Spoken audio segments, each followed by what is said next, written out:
السلام علیکم۔ آپ دیکھ رہے ہیں انگلش پوٹینشیل چینل۔ اردو کہاوتوں کے ساتھ حاضر ہوں۔ دلچسپ حکایات اور کہانیوں کے ذریعے سے بیان کیا تاریخی پس منظر پیش کیا جا رہا ہے۔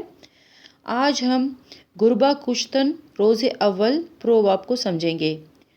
اس کے معنی ہے بلی کو پہلے ہی دن مار دینا چاہیے، یعنی روب پہلے ہی دن خوب بیٹھتا ہے۔ یہ مثل ایسے موقعوں پر بولی جاتی ہے جب یہ ظاہر کرنا مقصود ہو کہ روب پہلے ہی دن سے جمانا چاہیے یا موذی کو سزا دینے میں تساہلی نہیں کرنا چاہیے۔ یہ قصے کی طرف تلمیح ہے۔ تلمیح کے معنی ہوتے ہیں اشارہ، جو کئی طرح سے مشہور ہے۔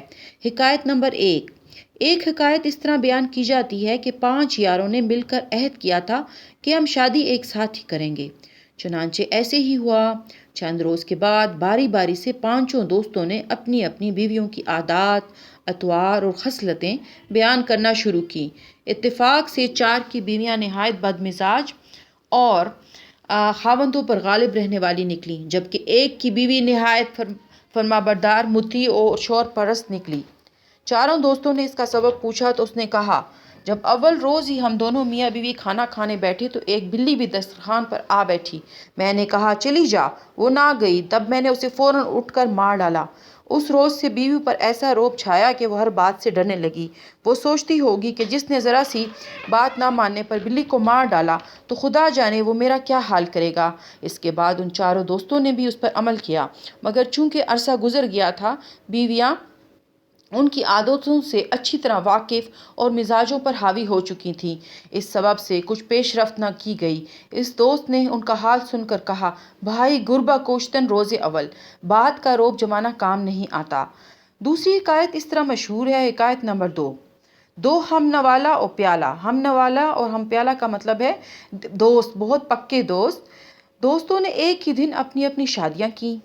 دونوں کی بیویاں انتہائی بد مزاج اور سگی بہنیں تھیں۔ ایک کی دوست کی بیوی تو شوہر پر غالب آ گئی اور دوسری اپنے شوہر کے روب میں آ کر فرمانبردار بن گئی۔ پہلے دوست کو تعجب تھا کہ دوسرے کی بیوی کس طرح رائے راست پر آئی۔ دوسرے دوست نے بتایا کہ اس نے پہلے ہی دن اس پر روب جما لیا تھا۔ جب ہم دونوں میاں بیوی کھانا کھا رہے تھے تو ایک بلی کہیں سے آ کر ہمارے دسترخوان پر بیٹھ گئی۔ میں نے ایک بار بلی کو بھگایا۔ جب وہ نہیں بھاگی تو فوراً ہی اٹھ کر تلوار سے اسے قتل کر دیا۔ میری بیوی نے جب میرا یہ غصہ دیکھا تو سہم گئی اور پھر ہمیشہ کے لیے مطیع اور فرمانبردار بن گئی۔ دوسرے دوست نے بھی گھر پر جا کر اسی نسخے پر عمل کیا اور دسترخوان پر بیٹھی ہوئی اپنی پالتو بلی کو قتل کر دیا۔ اس کی بیوی پر اس کا مطلق کا مطلب بالکل اثر نہ ہوا، کیونکہ وہ اپنے شوہروں کی عادتوں سے بخوبی واقف ہو چکی تھی۔ یہ ماجرا سن کر پہلے دوست نے کہا، عمل بہت دیر میں ہوا کیونکہ غربا کشتن روز اول نہ کے بعد۔ تیسری حکایت اس طرح مشہور ہے۔ حکایت نمبر 3۔ 2 شخص بڑے گہرے دوست تھے۔ انہوں نے یہ عہد کیا کہ ہم ایک ساتھ اور ایک ہی گھرانے میں شادی کریں گے، ورنہ زندگی بھر شادی کا نام نہ لیں گے۔ بڑی تلاش کے بعد ایک گھرانے کا حال معلوم ہوا کہ وہاں 2 خوبصورت کنواری بہنیں ہیں، مگر شادی کی یہ شرط ہے کہ وہ اس شخص سے شادی کریں گی جو صبح اٹھ کر جھک کر بیوی کو سلام کرے۔ ایک روز دونوں دوستوں کی ان دونوں بہنوں سے شادی ہو گئی۔ شادی کے بعد صبح کو جب ایک دوست اٹھا تو تیوری چڑھائے ہوئے پلنگ سے اٹھ کر تلوار لیے باہر کرسی پر بیٹھ گیا۔ اتفاق سے ایک بلی ادھر سے گزری تو اس نے فوراً تلوار سونت کر بلی کے 2 ٹکڑے کر دیے۔ بیوی اس واقعے کو دیکھ کر سہم گئی اور شوہر کی تابع فرمانی کرنے لگی۔ دوسرا دوست جب صبح کو اٹھا، ابھی آنکھیں ہی مل رہا تھا کہ اس کی بیوی نے تیور بدل کر اس کی طرف دیکھا اور فوراً پلنگ سے اتر کر کھڑا ہو گیا اور بیوی کو جھک کر سلام کرنے لگا۔ جب دونوں ملے تو ان کو ایک دوسرے کا حال معلوم ہوا۔ اس طرح دونوں بہنوں نے بھی ایک دوسرے سے آپ بیتی کہی۔ بیوی کو جھک کر سلام کرنے والے دوست نے دوسرے دن بلی مارنے کی نقل کی۔ اس نے صبح کو اٹھتے ہی غصہ دکھایا، نیام سے تلوار نکالی۔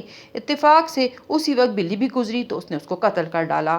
بیوی پر کسی بھی بات کا اثر نہ ہوا، وہ تو اس کو سوانگ سمجھ رہی تھی، سوانگ ڈھونگ، ڈرامہ۔ اس نے کہا، اس بے زبان کو ماننے سے کیا حاصل، نقل کے لیے عقل کی ضرورت ہے۔ غربا کشتن روز اول۔ اس مثل کے تعلق سے ایک چھوٹی حکایت بھی بیان کی جاتی ہے۔ حکایت نمبر 4۔ پرانے زمانے میں ماں باپ کی رضامندی ہی سے شادیاں ہوا کرتی تھیں۔ لڑکے لڑکی کا مشورہ اور پسند اتنی اہم نہ تھی۔ ایک لڑکی کی حسن جمال کی بہت شہرت تھی، مگر یہ بھی مشہور تھا کہ وہ انتہائی ضدی، شوخ اور چنچل بھی تھی۔ اس کی شادی ایک ماں کے اکلوتے بیٹے سے طے ہو گئی۔ اس کے دوستوں میں بھی ہنسی مذاق شروع ہو گیا۔ کوئی کہتا بڑی اونچی جگہ قسمت لڑی ہے، کسی نے کہا تور کا جلوہ ہے، ایک دوست نے بھی پھپتی اڑائی میں ہوں ہسوڑ تو بے مکتا میرا تیرا میل نہیں ہے۔ ایک صاحب ذرا شاعرانہ طبیعت رکھتے تھے، گویا ہوئے دیکھیں کیا گزرے ہے قطرے پہ گہرا ہونے تک۔ ان باتوں کا لڑکے پر نفسیاتی اثر یہ ہوا کہ اس کے ذہن میں الجھن پیدا ہو گئی کہ اگر عروس نو یعنی نئی دلہن نے نئی زندگی سے کوئی سمجھوتا نہ کیا تو مجھے سب زن مرید کہیں گے۔ اس کے دوست بھی اس کی ذہنی خلش کو سمجھ گئے۔ آخر کار اس کی عدم موجودگی میں دوستوں نے مشورے کیے اور یہ طے پایا کہ اپنے حلقہ احباب میں عنایت خاں اس معاملے میں سب سے زیادہ تجربے کار ہیں، ان سے رجوع کیا جائے۔ لڑکے نے اپنی پریشانی کا اظہار عنایت خاں سے کہا۔ وہ بولے تدبیر میں بتا دوں مگر عمل کرنا تمہارا کام ہے۔ تیر بہدف نسخہ ہے، یعنی تیر پہ لگنے والا نسخہ ہے۔ عنایت خان نے لڑکے کے کان میں کچھ کہا تو وہ اچھل پڑا۔ شادی ہونے کے بعد لڑکی رخصت ہو کر گھر آئی۔ لڑکے نے شادی کی رات کو چھپر کھٹ سے ایک بلی باندھ دی اور ایک تلوار کھونٹی میں ٹانگ دی۔ تھوڑی دیر کے بعد میاؤں میاؤں کی آواز نکالی۔ لڑکے نے کہا بیوی ذرا دیکھنا تو یہ بلی کہاں سے بول رہی ہے۔ بیوی شرمیلی تو تھی نہیں، فوراً بولی جسے کتے بلی کا شوق ہے وہ خود دیکھ لے۔ لڑکا سمجھ گیا کہ بڑا سخت مارکا ہے۔ ادھر میاں بیوی جو ہی گفتگو میں مصروف ہوئے، بلی نے میاؤں میاؤں کرنا شروع کر دیا۔ چھپر کھٹ کے نیچے سے جھانک کر لڑکے نے بلی سے کہا بولنا بند کر دے ورنہ مرمت کر دوں گا۔ لڑکی ہنسنے لگی۔ تھوڑی دیر کے بعد بلی نے پھر میاؤں میاؤں کرنا شروع کیا۔ لڑکے نے تیز آواز سے کہا دوسری دفعہ اور ضبط کر رہا ہوں، اگر اب بولی تو تیری خیر نہیں۔ لڑکی نے مذاق اڑاتے ہوئے کہا خوب سمجھ لیا۔ اب ذرا سی دیر ہی گزری تھی کہ بلی نے پھر میاؤں میاؤں شروع کر دی۔ لڑکے نے بھرا کر کہا بس اب حد ہو گئی، تیرے برے دن آ گئے، اب تجھے زندہ نہیں چھوڑوں گا۔ 3 دفعہ تجھے معاف کیا ہے، اب سلامتی چاہتی ہے تو چپ چاپ سو جا۔ لڑکی نے کہا ایک دفعہ میری طرف سے بھی معاف کر دینا، اور یہ کہہ کر چھپڑ کے نیچے جھانک کر کہا کیا سو گئی؟ بلی نے پہلے سے بھی زیادہ میاؤں میاؤں میاؤں کی رٹ لگا دی۔ لڑکی نے مسکرا کر لڑکے کی طرف دیکھا اور نیام سے نکالی اور غصے سے بولا نہیں مانتی۔ یہ کہہ کر تلوار کا ایک وار کیا اور بلی کی گردن الگ جا پڑی۔ لڑکی یعنی دلہن سہم گئی، اپنے جی میں کہنے لگی بڑے ظالم مرد سے والا پڑا ہے۔ وہ پہلے ہی روز سے روب میں آ گئی۔ اس نے اور اس کے دوستوں نے عنایت خاں کا شکریہ ادا کرتے ہوئے کہا گربہ کوشتن روز اول۔ تو ابھی آج ہم نے سیکھا کہ گربہ کوشتن روز اول کا کیا مطلب ہے۔ گربہ کوشتن روز اول ایک ایسا محاورہ، ایک ایسی کہاوت ہے جو اس وقت بولی جاتی ہے کہ ابتدا میں ہی روب ڈالنا ٹھیک رہتا ہے۔ اگر آپ بعد میں روب ڈالیں گے تو اس کا اثر نہیں ہوگا کیونکہ دوسرا بندہ آپ کو جان چکا ہوگا۔ گربہ کوشتن روز اول نا کے بعد، یہ دوسری ایک اور کہاوت ہے، یہ بھی استعمال ہوتی ہے، گفتگو میں لوگ استعمال کرتے ہیں۔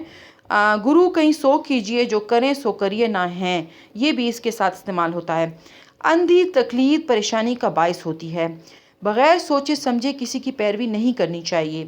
استاد یا مرشد جس کام کو کرنے کو کہیں اس کام کو تو کرنا چاہیے، مگر جس کام کو وہ خود کریں اور اپنے شاگردوں سے کرنے کے لیے نہ کہیں تو اسے قطعی نہ کریں۔ قطعی کا مطلب بالکل۔ جب کوئی شاگرد بے سوچے سمجھے اپنے استاد کی نقل کرتا ہے تو اسے نقصان اٹھانا پڑتا ہے۔ اس کہاوت کے تعلق سے ایک چھوٹی سی حکایت اس طرح بیان کی جاتی ہے۔ حکایت: کوئی شاگرد اپنے استاد کی نقل کیا کرتا تھا، یعنی جو کام استاد کرتے تھے وہی کام شاگرد کرتا تھا۔ استاد اپنے شاگرد کی اس حرکت سے خوش نہیں تھے۔ سبق سکھانے کی غرض سے ایک مرتبہ استاد اپنے شاگرد کو لے کر بازار گئے۔ ایک میخانے میں جا کر انہوں نے شراب پی۔ شاگرد نے جب استاد کو شراب پیتے دیکھا تو خود بھی پینے لگا۔ شراب پینے کے بعد جب وہ آگے بڑھے تو کسی حلوائی کی دکان میں ایک جس میں اس کی کڑائی میں تیل کھول رہا تھا، استاد اس تیل کی کڑائی میں کود پڑے۔ شاگرد چپ چاپ ہی کھڑا رہا کیونکہ اب اس کی ہمت جواب دے گئی تھی۔ استاد نے شاگرد کی طرف دیکھ کر کہا اب تو میری تقلید کیوں نہیں کرتا ہے؟ تو شاگرد نے ہاتھ جوڑ کر کہا ہمت نہیں ہوتی۔ اس پر استاد نے کہا گرو کہیں سو کیجئے جو کریں سو کریے نہ ہیں، یعنی جو آپ کر رہے ہیں کرتے رہیں، اور اگر جو استاد نہیں کر رہا، استاد کر رہا ہے تو وہ تو مت کرے۔ مطلب جو استاد کہے وہ کرنا چاہیے اور جو استاد نہ کہے وہ نہیں کرنا چاہیے۔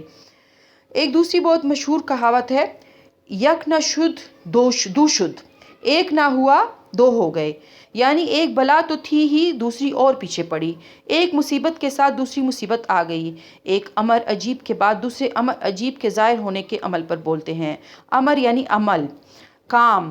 جب کسی شخص پر ایک عیب لگے اور وہ اس کی صفائی نہ دے پائے اور صفائی دینے کی کوشش میں دوسرا الزام اس کے سر پر آ جائے تو یہ کہاوت بولتے ہیں۔ اس کہاوت کے پس منظر میں کئی لوک کہانیاں مشہور ہیں، جن میں سے کچھ یہ ہیں۔ کہا جاتا ہے کہ کوئی شخص اس بات کا عامل تھا کہ مردے کو اپنے افسوں اور منتر کے وسیلے سے جگا کر اس کے گھر کا تمام حال پوچھ کر اس کے گھر والوں کو بتا دیا کرتا تھا، یعنی جو بات اس کے خاندان والوں کو اس سے دریافت کرنی ہوتی تھی یہ ہمزاد کے وسیلے سے پوچھ لیا کرتا تھا۔ جب یہ شخص مرنے لگا تو اس نے اپنے ایک شاگرد کو یہ عمل بتا دیا۔ شاگرد نے بطور آزمائش قبرستان میں جا کر ایک مردے کو جگایا، مگر پھر قبر میں اسے داخل کرنے کا منتر بھول گیا۔ تب ناچار ہو کر اس نے اپنے استاد کو منتر کے وسیلے سے جگایا کہ وہ اسے قبر میں داخل کرنے کا منتر دوبارہ بتا دیں گے۔ اس طرح اس بلا سے پیچھا چھوٹے گا، مگر ہوا یہ کہ استاد بھی اس عالم میں کچھ نہ بتا سکے۔ پہلے تو ایک مردہ ساتھ تھا، اب دو مردے ساتھ ہو گئے۔ اس وقت اس نے گھبرا کے یہ کلمہ کہا کہ یک نشد دو شد۔ دوسری حکایت اس طرح بیان کی جاتی ہے۔ کسی شہر میں ایک ساحرہ بڑھیا رہتی تھی۔ وہ مردوں کے کفن بیچ کر گزر بسر کرتی تھی۔ وہ کسی قبرستان میں جاتی اور 3 ماش پڑھ کر قبر پر بھونک دیتی، جس کے ذریعے مردہ اپنا کفن لے کر حاضر ہو جاتا۔ بڑھیا اس سے کفن تو لے لیتی اور دوسرا منتر پڑھ کر اس پر پڑے ہوئے ماش مارتی تو وہ سیدھا قبر میں چلا جاتا۔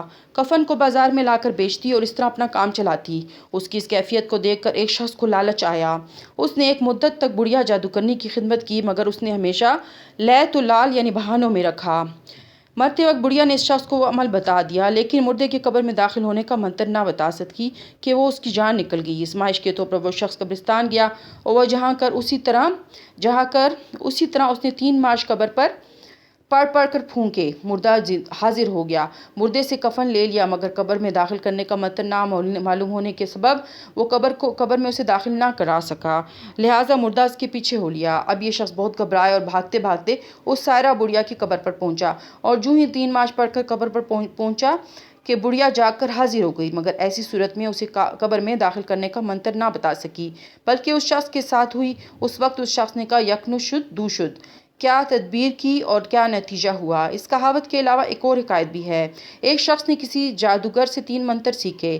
ایک منتر مردے کو جلانے کا، دوسرا مردے کے ذریعے بھید جاننے کا اور تیسرا منتر پھر سے مار دینے کا۔ اپنے استاد کی زندگی میں اس نے کبھی ان منتروں کا استعمال نہ کیا، مگر استاد کے مرنے کے بعد آزمائش کے طور پر وہ قبرستان گیا اور وہاں اسی طرح اس نے قبر پر یہ منتر پورا پھونکا، مردہ زندہ ہو کر سامنے آ گیا۔ دوسرے منتر سے سارے اس نے بھید لے لیا، لیکن پھر سے مار دینے کا منتر بھول گیا۔ اب مردہ اس کا بھوت کی شکل میں اس کے پیچھے کرنے لگا۔ وہ تیسرا منتر پوچھنے کے لیے دوبارہ پہلے منتر اپنے استاد کو زندہ کیا، مگر گھبراہٹ میں بھید جاننے کا دوسرا منتر بھی بھول گیا، اس لیے وہ اپنے استاد سے کچھ نہ پوچھ سکا۔ آخر میں اس نے دونوں بھوتوں نے اس کا پیچھا شروع کیا اور پریشان ہو کر بھاگتے ہوئے اس نے کہا یک نشد دو شد۔ تو آج ہم نے 2 بہت امپورٹنٹ پروورب سیکھے ہیں، یک نشد دو شد اور دوسرا ہے گربہ کوشتن روز اول۔ آپ اس چینل کو ضرور سبسکرائب کریں اور آپ سے پھر ملاقات ہوگی۔ سی یو نیکسٹ ٹائم۔ اللہ حافظ۔